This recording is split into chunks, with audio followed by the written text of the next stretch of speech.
Namun baru saja Gunawan selesai mengganti pakaiannya, Gunawan dikagetkan dengan lukisan yang objeknya menghadap ke depan.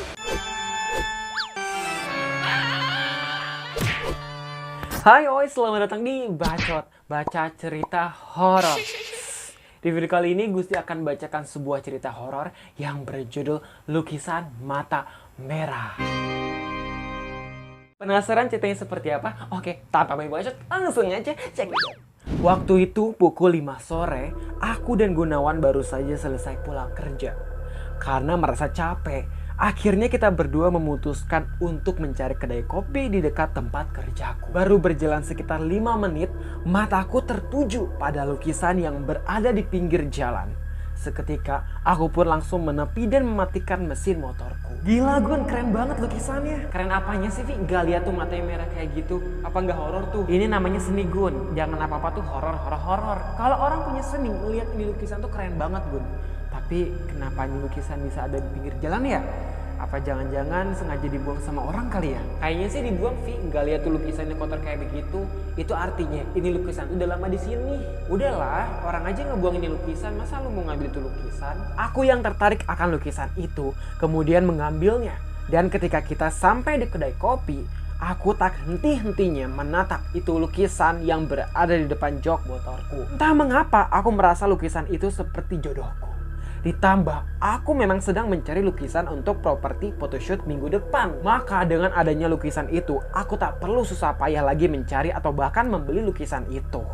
Oh jadi mereka tuh kayak baru pulang kerja gitu. Dan di tengah jalan, si aku tuh nemu lukisan gitu. Yang matanya merah gitu. Kalau kata si Gunawan tuh serem banget gitu Cuman kalau kata si ini aku, itu tuh bagus banget gitu ya. Mungkin kayak orang yang melihat itu seni banget gitu Dan pas banget gitu si aku juga kan kayak ngebutin tuh lukisan buat properti photoshoot gitu Ini sih antara emang pas banget atau memang si akunya pelit kali ya.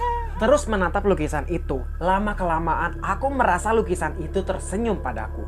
Namun aku hanya menghiraukannya dan berpikir jika aku hanya terlalu bersemangat sehingga melihat lukisan itu tersenyum padaku.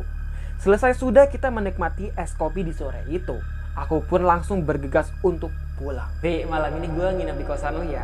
Soalnya akhir-akhir ini kosan gue lagi ada masalah air, Vi.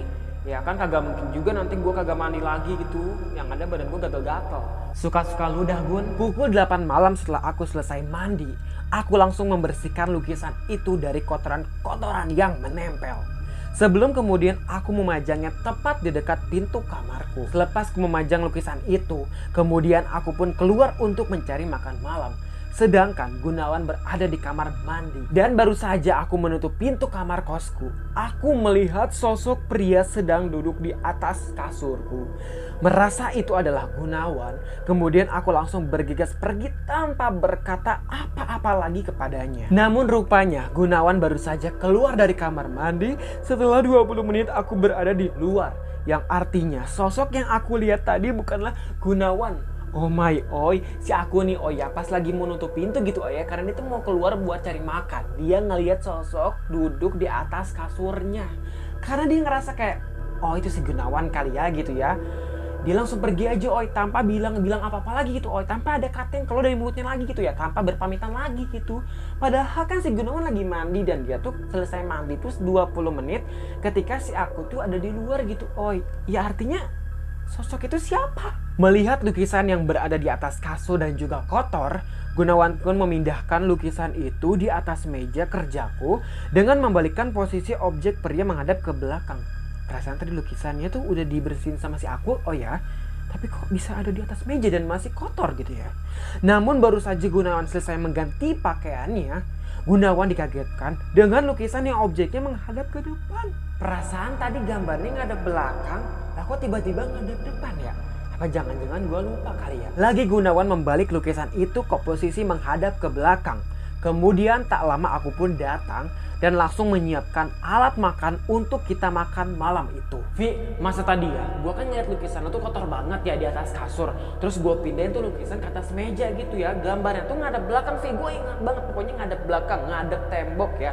Terus pas gue kelar ganti baju, gue ngeliat itu lukisan gambarnya ngadep ke depan, ngadep ke gue. Bentar-bentar, tadi lu bilang lukisannya kotor dan di atas kasur. Perasaan tadi gue udah ngebersihin dan gue majangnya di tembok itu, di dekat pintu. Terus kenapa tadi lukisannya bisa di atas kasur, Vi? Tuh lihat aja lukisannya ada di atas tembok, bukan di atas meja. Lihat kan itu lukisan nempel di tembok, bukan di atas meja. Dan tuh lihat tuh lukisan tuh bersih, kinclong, kagak ada tuh kotor-kotornya. Pasti lu mau nakut-nakutin gua kan, Gun? Sumpah, Vi, gua kagak bohong. Tadi terakhir gua taruh tuh lukisan di atas meja, bukan di atas tembok. Kenapa sekarang tiba-tiba jadi nempel di atas tembok, Vi?